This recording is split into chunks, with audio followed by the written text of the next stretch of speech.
Hello and welcome to BQ Prime. A very good morning to all the viewers.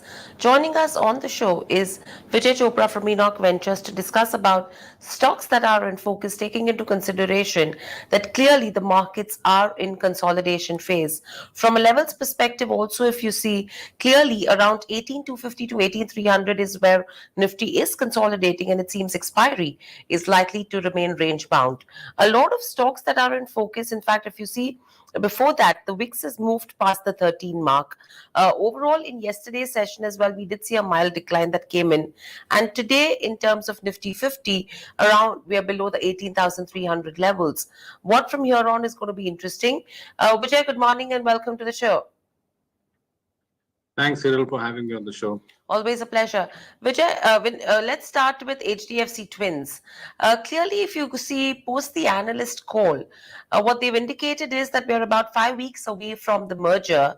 And apart from that, they've highlighted that the cost to income ratio, that is something that may remain sticky for the near term, but could decline to 30% over the next 10 years. It appears that the companies are well positioned to sustain healthy growth, supported by new initiatives as well as the robust branch additions that they are seeing. Overall, what would your view be? Well, I think that both the HDFC Twins, of course, post the merged entity, they should do well. The reasons are that they are going to bring down their costs considerably. One, because there is a lot of duplication of efforts, so manpower cost is going to go down considerably. The cost of capital, their ability to negotiate a better rate, raising capital at better rates would be a good possibility. And of course, we are seeing a robust real estate market, especially housing real estate market. In the last 6 months or maybe 1 year, we have seen, a decent uptick. Now, I think that once the interest rates start coming down, there is a good possibility that all the real estate stocks are going to, go upwards, and they are going to go northwards. So overall, I think that the picture looks pretty good. If people want to enter afresh into HDFC, I think that 2550 is a sweet spot. And similarly, HDFC Bank also seemingly is in a bit of a correction mode, but I think that if somebody gets around, say, maybe 1500, 1550 would be a good time to enter into HDFC Bank. So both the stocks look good with a longer term perspective. In the shorter term, there might be a bit of pain. We might see some correction, but that also, I think, won't be more than 100 rupees. Right, so that's with regards to HDFC Twins. Moving on, you had a Hindalco, which reported numbers, and clearly, if you see in terms of the profitability, we've seen a plunge of around 48% coming in there. They've planned a capex of around 5,000 odd crores for FY24 and another 5,000 odd crores for FY25. That's what they have indicated. But clearly, if you see from a stock price performance, 18% decline is what we've seen in terms of calendar year 23. What would you recommend an investor to do with a Hindalco? Well, in the longer term, I don't think there is any damage. A company like Hindalco trading at a price to earning of 8.9 with almost a market cap of close to 1 lakh crores. The results have been more or less in line. I think, the sales numbers look very good, 2,23,000 crores. There has been a hit on the profitability. But again, I think that the Novelis venture in Europe has to start looking up. And once things start easing out in and around Europe, I think Novelis should also start doing very well. So aluminium production, number one. Secondly, consumption is not declining at all. So the consumption part is very good and robust. So I think that Hindalco for the longer term is a very good buy around 380, 390, if at all it reaches there. And people can hold it for a target of 600. In the shorter term, yes, there might be some hiccups, but I don't think that the stock should crack below 380 in any case. Right. Moving on, you have a Britannia that is in focus. In fact, the stock is up the most in the last 16 weeks. The volumes are also pretty strong in today's day of trade. Overall, post the Q4 numbers, what's your view? Because clearly, the distribution efficiency is what is driving the growth with regards to Britannia. And the margins are also looking pretty safe right now. Well, yes, there has been a substantial decline in the crude prices. And of course, inflation has also started waning. So major problem with most of the FMCG players was the input cost. Now, input cost starting with crude has started coming down. So once even edible oils, the edible oils were selling at about 225 to 30 rupees a kg, and now it is at about 140, 130, 140. So it has come down considerably. So Britannia, primarily a food company, uses a lot of things which is around vegetable oils. So the waning of inflation and the waning input cost is going to increase the profitability substantially. I think all the FMCG players look very good. I like companies like Imami, companies like Hindustan Lever and Britannia, so to say. Seemingly looks very good, and probably it can go up to maybe about 4,800, 4,900 as well. So yes, for the medium to long term, Britannia looks good. Right, so that's a word coming in terms of Britannia. From the auto ancillary space, you have a ZF commercial vehicles that reported numbers, and if you see overall as well, clearly we have seen good returns. Profits have climbed to almost little over 100 odd crores. What would your view be? Well, I think that good stock, and they're into a very niche space, and I think that once it has touched about 11,415, it has started coming down. So booking profits won't be a bad idea. If at all you can get into the stock again at around 10,000, that would be a very sweet spot. But yes, good company, very niche product lines. And I think that the stock has done very well in the last 1.5 years. So booking profits is also not a bad idea if somebody has bought at a lower price. And if somebody wants to get afresh into this counter, I think that 10,000 would be a sweet spot. Right. So that's with regards to where this counter goes. Moving on, Borussil Renewables, which is an interesting one because it has been a multi-bagger. If you see the kind of returns the company has given in the last, say, 3 years, a little over 1,000% is what we've seen on this counter. However, from an earnings perspective, the profits have actually dropped to almost around 11 to 12 odd crores. As you know, I mean, overall, what would you advise an investor to do? Because it's almost a half on a sequential basis on the profitability. It is the numbers which drive any company, especially profits. So I think that, they have to really ramp up their sales, which I can see at 688 crores because, the sales numbers and the price to earning doesn't match. It's about 72 as of now. Pretty expensive. So I think that there are great opportunities in the market. Why to get into a Borussil Renewables? If somebody wants to get a fresh, I would recommend a wait. And if at all people are invested, I think that it can go up to 520, 540.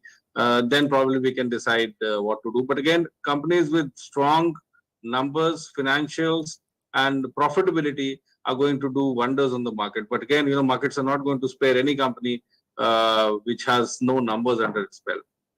Right. Moving on, you have a pyramid pharma that is in focus. A good set of numbers that have been reported. In fact, it's been one of the best quarters in the last 4. And finally, it's seeing a huge sequential growth, which is led by the CDMO as well as the CHG segments. CDMO business, the sales are up around 26%. And there is a significant pickup in terms of the order inflows in the fourth quarter as compared to the previous quarters. Seeing the kind of up move that we've already seen on this counter, do you think a good time, a good entry level now? Absolutely. One thing, Hiral, I would like to emphasize here and for the benefit of the viewers, that the input costs for pharma companies, the APIs have come down by almost 40%. And this is the same for specialty chemical companies. So when the input cost is low, and of course, pharma is kind of an evergreen sector until and unless there are hiccups from the US FDA companies which are exporting, I don't think that they have, any kind of a major threat. And Piramal, so to say, is an old hand. It's an old player in the market. So with input costs down, I think the pharma sector should do well in the next 1 to 2 years. It's a good spot. It's at a good price, I think about 80 rupees. It can go up to 125, 130. So definitely lap on to such companies which have good valuation and into a good sector. So I think Piramal Pharma can be bought at these levels.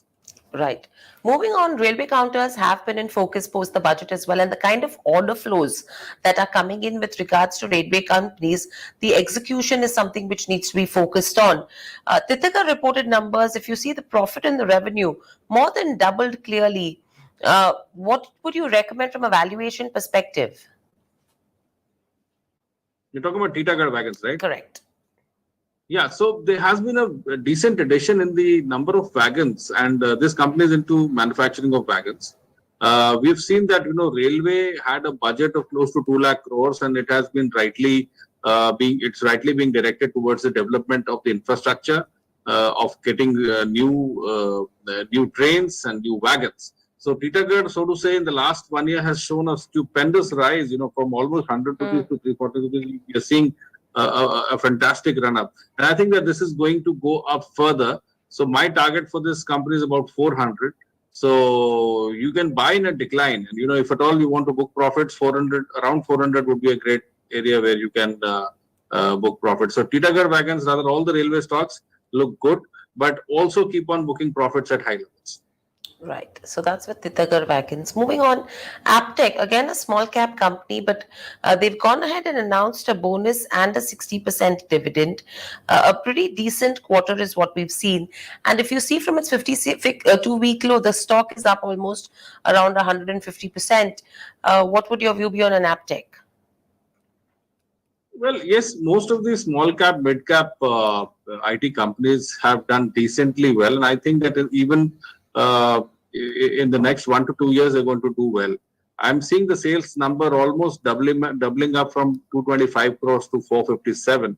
And it has been very consistent. So I think Aptech probably it can go up to 550, 560. There, profits can be booked because it's going to be really in the overbought zone. So, but yes, I do not recommend buying at these levels. Booking profits is the call at around 550, 560. Right. We still have some more time, Vijay. I just want to check with you on a Nika.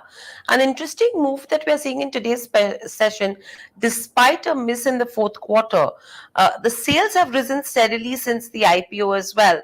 How would you view a Nika? Because valuations has been a major concern there. It's not definitely, valuation is something which worries because these companies were valued at a very, very high, steep valuations. Still, it's trading at a price to earning of 1882. So where are the profits? So it's not about the sales numbers. Where are the profits? Companies run on profits and not on dreams. So I think that, they have to consistently show the balance sheet, especially the bottom line. And if at all we are not seeing any profits coming up, so I think that this bubble would burst someday. So, and again, it's into a space.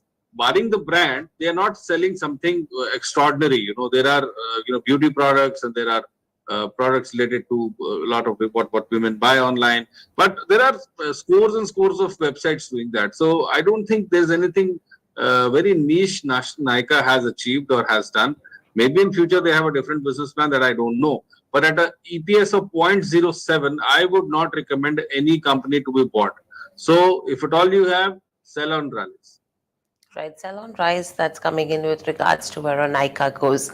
Thank you, Vijay, so much for joining us on the show and giving us those views with the counters that we've clearly discussed. But clearly, it's a day heavy in terms of earnings. So a lot of movers and shakers is what you will see from the broad cap space, and that's where the focus needs to be. And in terms of markets as well, the breadth is favored in towards the declines. We are pretty much at that 18,250 mark and 130 points decline that's coming in with regards to Bank Nifty as well. In terms of the large cap counters, you have Bharti Airtel, which is the top gainer. Bajaj Auto is seeing some smart gains. The FMCG pack is pretty good in trade. So you have ITC, Britannia, as well as the Tata Consumers, which is seeing smart gains. Whereas pressure building in terms of profit booking on an Adani Enterprise. Tata Motors is down in trade, and this is on the back of a UBS, which has a negative, call on the counter. Hindalco post earnings is down in trade. M&M as well as HDFC Twins, which are trading under pressure. So a lot of stock specific action. There is consolidation which is on the cards, and a range bound expiry is what is expected. That's all that we have on this side. Thanks for watching.